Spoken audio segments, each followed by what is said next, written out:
ನಮ್ಮ Sahyadri news channel ಅನ್ನು YouTube, Facebook ಹಾಗೂ ಇನ್ಸ್ಟಾಗ್ರಾಂನಲ್ಲಿ ನೋಡಿ. ಸಬ್ಸ್ಕ್ರೈಬ್, ಲೈಕ್ ಮತ್ತು ಶೇರ್ ಮಾಡಿ ಪ್ರೋತ್ಸಾಹಿಸಿ. ಕರ್ನಾಟಕ ರಾಜ್ಯ ಸಹಕಾರ ಸಂಘಕ್ಕೆ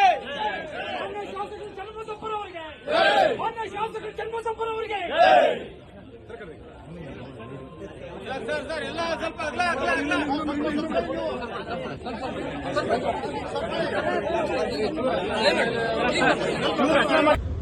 ಅದಕ್ಕೆ ಬೇಕಾಗಿರುತ್ತೆ ಸಂಘಟನೆಗೆ ಆಲೋಚನೆ ಮಾಡಿ ಈ ಒಂದು ವಿಧಾನಸಭೆ ಅಧಿವೇಶನ ನಡೆಯುತ್ತೆ.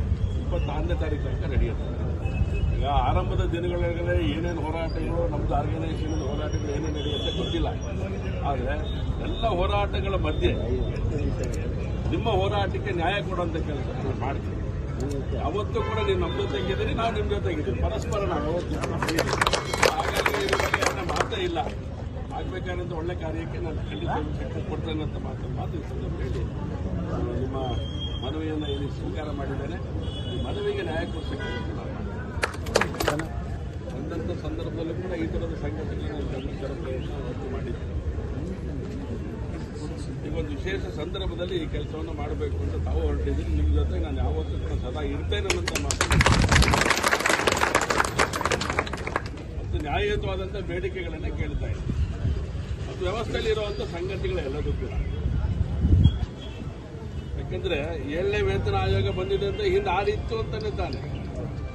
6 ಕೊಟ್ಟ ಮೇಲೆ 7 ಕೊಡಕ್ಕೆ ಏನು ಸಮಸ್ಯೆ ಅಂತ ಕೇಳಬೇಕಾಗುತ್ತೆ. 6ನೇ ವೇತನ ಕೊಟ್ಟ ಮೇಲೆ 7ನೇ ವೇತನ ಕೊಡಕ್ಕೆ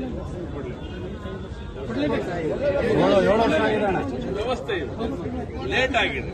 ನಿಮಗೆ ಸಬ್ಮಿಟ್ ಮಾಡಿದ್ದಾರೆ ಸರ್ಕಾರಕ್ಕೆ. ಸರ್ಕಾರ ಸಬ್ಮಿಟ್ ಮಾಡಿದ್ಮೇಲೂ ಕೂಡ ನಮಗೆ ಇಲ್ಲಿ ತಲುಪಿಲ್ಲ.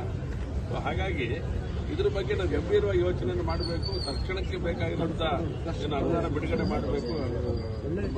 ಕೊಟ್ಟು ಎಷ್ಟು ಜನ ನಮ್ಮ 6 ಲಕ್ಷ ನೌಕರಿಗೆ ಬೇಕಾಗಿರುವಂಥ ಒಂದು 7ನೇ ವೇತನದ ಆಯೋಗದ ಶಿಫಾರಸು ಏನಿದೆ ಅದನ್ನು ತಕ್ಕಂತೆ ಯಥಾವತ್ತನ್ನು ಜಾರಿ ಮಾಡಬೇಕು ಅಂತ ನಾನು ಕೂಡ ಬೆಳಕು ಧ್ವನಿಯಾಗಿ ನಾನು ವಿಧಾನಸಭೆಯಲ್ಲಿ ನಾನು ಮಾತಾಡ್ತೇನೆ ಅನ್ನೋ ಭರವಸೆಯನ್ನು ಕೂಡ